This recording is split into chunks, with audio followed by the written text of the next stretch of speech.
नमस्कार दोस्तों। आज इस वीडियो के माध्यम से एक छोटी सी कहानी आप तक। यह कहानी हमें जीवन में आगे बढ़ने के लिए बहुत कुछ सिखाती है। एक ऐसे इंसान की कहानी जिसे लोगों ने भगवान बना दिया। 9 जून एक महान क्रांतिकारी धरती आबा बिरसा मुंडा जी की पुण्यतिथि। जब भी आदिवासी स्वाभिमान की बात होती है, जब भी शोषण के खिलाफ क्रांति की बात होती है, एक नाम हमेशा गर्व से लिया जाता है। वह नाम है धरती आबा बिरसा मुंडा जी का। एक ऐसा नाम जो अंग्रेजों की नींव हिला देने वाला था। एक ऐसा व्यक्तित्व जो मात्र 25 साल की उम्र में इतिहास के पन्नों में अमर हो गया। तो आइए सुनते हैं कहानी Birsa Munda the tribal legend. अगर दिल में जज्बा हो और मन में देश प्रेम तो कोई व्यक्ति क्या नहीं कर सकता।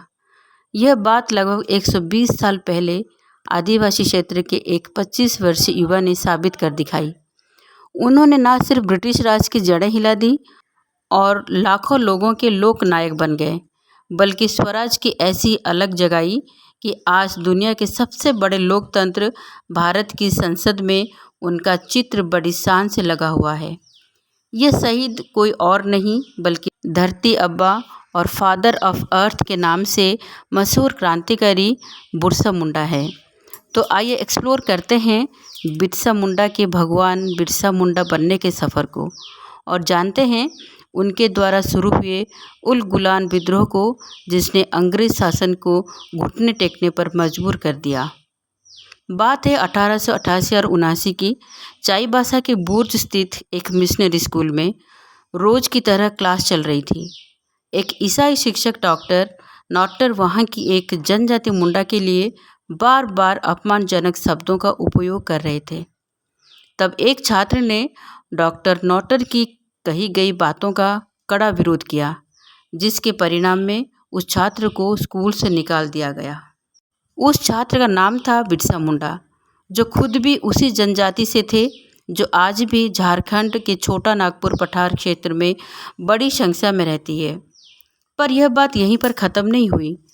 डॉक्टर नॉटर से हुई नोकझोंक को स्कूल ने ईसाई धर्म के अपमान के तौर पर देखा और स्कूल के फादर लूथरन ने बिरसा को देर रात अपने पास आने का ऑर्डर दिया। फादर लूथरन ने बिरसा को डॉक्टर नॉटर से माफ़ी मांगने को कहा, पर बिरसा, जो उस वक्त मात्र 13 साल के थे, उनका मानना था कि जो शिक्षा और धर्म किसी दूसरी जाति या धर्म का अपमान करे, वह कैसे सही हो सकती है। इसी बीच हुई एक घटना ने बिरसा के अंदर पनप रही इस आग में घी डालने का काम किया। दूसरे ही दिन उनके एक मित्र सोमा की बीमारी से मौत हो गई। सोमा ईसाई धर्म अपना चुका था, लेकिन उसकी अंतिम इच्छा थी कि उसका अंतिम संस्कार मुंडा जाति के रीत रिवाज और परंपरा के अनुसार ही हो। अंतिम संस्कार की तैयारी की खबर फादर लूथरन को हुई तो वह अपने फॉलोअर्स के साथ वहां पहुंच गए और जोर दिया कि एक ईसाई को दफना करार ही उसका अंतिम संस्कार होगा। यह बात न मानने पर उन्होंने सभी गांव वालों को अंजाम भुगतने की धमकी दी। यह सुनकर बिरसा मुंडा का खून खौल गया। उन्होंने फादर को 2 टूक समझाया कि एक तो उनकी ईसाई स्कूल गलत शिक्षा देकर आदिवासियों की ज़िंदगी और परंपरा में दखल दे रहे हैं और दूसरा उनके रीति रिवाजों को भी बदलना चाह रहे हैं। बिरसा की निडरता देख सारे गांववासी अब उनके साथ हो गए और उन्होंने फादर और उनके फॉलोअर्स को चेतावनी दी कि अब उन लोगों की दखल अंदाजी बर्दाश्त नहीं की जाएगी। फादर लूथरन को अपनी जान का डर लगा था और वो लौट गए।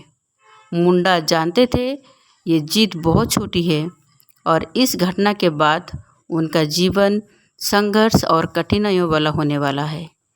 लेकिन सोमा की चिता से उठी लपटों में उन्हें स्वराज की अग्नि दिख रही थी। तब बिरसा मुंडा ने परसत नाम से एक नए धर्म की स्थापना की, जो कहता था कि ईश्वर एक है। उस दौरान ब्रिटिश सरकार ने कुछ ऐसे कानून बना दिए थे जो आदिवासी समाज के लोगों की भलाई के लिए नहीं थे। ब्रिटिश सरकार उन्हें अपने पालतू जानवरों को चराने और अपनी खुद की भूमि से लकड़ी इकट्ठा करने से रोकती थी। अगर गलती से कोई आदिवासी ऐसा कुछ कर देता तो सज़ा के तौर पर उसे बुरी तरह मारा पीटा जाता और उसकी ज़मीन जबरन कब्जा ली जाती। बिरसा ने इन बेवजह के अत्याचारों और शोषण के खिलाफ आवाज़ उठाने के लिए सभी आदिवासियों को एकजुट करना शुरू किया।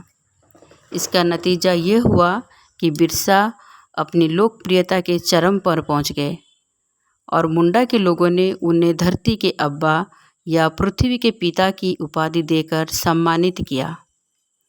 न केवल मुंडा बल्कि अन्य आदिवासी जनजातियों जैसे उराव और खरिया लोगों के अंदर धधक रहे गुस्से के ज्वालामुखी को जब बिरसा का साथ मिला तो एक नए आंदोलन का जन्म हुआ, उल गुलान या द ग्रेट टर्म। कई जगह की आदिवासी कम्युनिटीज़ जो इस प्रकार के शोषण का शिकार थी, उन्होंने बिरसा के नेतृत्व में विद्रोह कर दिया और लगभग 6000 आदिवासियों ने गोरिल्ला सेना बनाकर एक पहाड़ की चोटी पर शिविर स्थापित किया। उल गुलान आंदोलन को कुचलने के लिए ब्रिटिश कमिश्नर फोर्ब्स और डिप्टी कमिश्नर एच.सी. स्ट्रेटफी की अगुवाई में सेना की 2 टुकड़ियों को भेजा गया। सेना ने दबे पांव जाकर डुमरी हिल पर इकट्ठा हुए बेकसूर आदिवासियों पर भारी हमला कर दिया और अंधाधुंध गोलीबारी कर दी। 100 लोगों की मौतों की घाट उतार डाली। पूरी पहाड़ी पर बस लाशें ही लाशें थी। लेकिन ब्रिटिश सेना यही नहीं रुकी। जो शहीद हो गए थे उनके शवों को पहाड़ी से फेंक दिया गया और जो घायल थे उन पर दूसरी गोली ना चलाकर उन्हें दफना दिया गया। वह कई सिपाही या हथियार से लैस योद्धा नहीं थे, बल्कि मासूम आदिवासी थे जिन्हें भेदभाव और अत्याचार ने हथियार उठाने पर मजबूर कर दिया था। यह सोचकर रूह कांप जाती है कि क्या मंजर रहा होगा उस पहाड़ी पर। यह था भारत की आज़ादी के आंदोलन का पहला सामूहिक हत्याकांड। पंजाब के जलियांवाला बाग से लगभग 20 साल पहले घटी इस घटना को लेकर द स्टेट्समैन में 25 मार्च 1900 को पब्लिश हुए एक न्यूज़ रिपोर्ट के अनुसार मरने वालों की संख्या 400 बताई गई। इस त्रासदी का हमारे इतिहास में कहीं भी ज़्यादा जिक्र नहीं है, पर आदिवासी जनजातियों ने इस डुमरी हिल हत्याकांड को याद रखा और इसको नाम दिया डब्ड बुरू यानी लाशों का टीला। बिरसा घायल होते हुए भी जैसे तैसे उस पहाड़ी से जिंदा वापस आ गए, पर कुछ ही महीनों बाद 3 मार्च 1900 को चक्रधरपुर के जमकोपाई जंगल में सोते समय उनको गिरफ्तार कर लिया गया। ब्रिटिश सरकार का एक तरीका था कि जो उनके खिलाफ जाता उसे या तो सीधा मौत के घाट उतार दिया जाता या फिर ऐसा टॉर्चर किया जाता कि उसे देख लोगों के दिलों में दहशत पैदा हो जाए, जिससे वह आज़ादी का सपना ही ना देखें।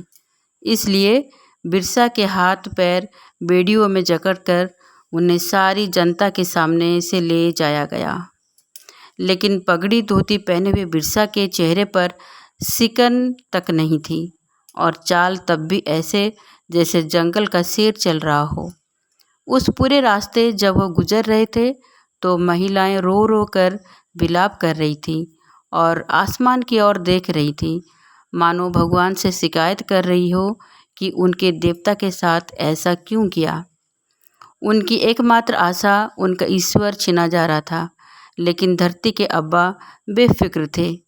ब्रिटिश सरकार ने बिरसा को आजीवन कारावास की सज़ा सुनाई। जेल में रहते हुए बिरसा का स्वास्थ्य बिगड़ गया और 9 जून 1900 को वे वीर गति को प्राप्त हुए। उस वक्त वो केवल 25 साल के थे। बिरसा की मृत्यु के बाद भी अंग्रेज बिरसा से भयभीत ही रहे। उनका डर था कि बिरसा के मौत की खबर सुनकर कहीं दंगे न भड़क उठे, इसलिए उन्होंने चुपचाप बिरसा का शरीर सुवर्ण रेखा नदी के तट पर जला दिया। इस युवा आदिवासी क्रांतिकारी की विरासत को आज भी बिहार, झारखंड, कर्नाटक और उड़ीसा के आदिवासी क्षेत्र के लोग याद करते हैं। और ब्रिटिश राज की नींद उड़ा देने वाला उनका नारा, उनकी भाषा में अबुआ राज ईते जाना, महारानी राज टूंडो जाना, आज भी गर्व के साथ याद किया जाता है, जिसका अर्थ है रानी का राज समाप्त हो जाए और हमारा राज स्थापित हो। कवि बुद्धि प्रकाश महावर की यह कविता बिरसा मुंडा के जीवन का सार कहती है। जल जंगल नारा दिया, सदा रहे निज धाम, राज देश स्व का रहे बिरसा का पैगाम। क्रांतिकारी देशभक्त बिरसा, तुम्हें प्रणाम। बिरसा मुंडा का जीवन हमें यह सिखाता है कि एक साधारण परिवार का युवक भी अपने साहस, नेतृत्व और सेवा भाव से पूरे देश के लिए प्रेरणा बन सकता है। इसलिए उनका नाम भारतीय इतिहास में सदैव सम्मान के साथ लिया जाएगा।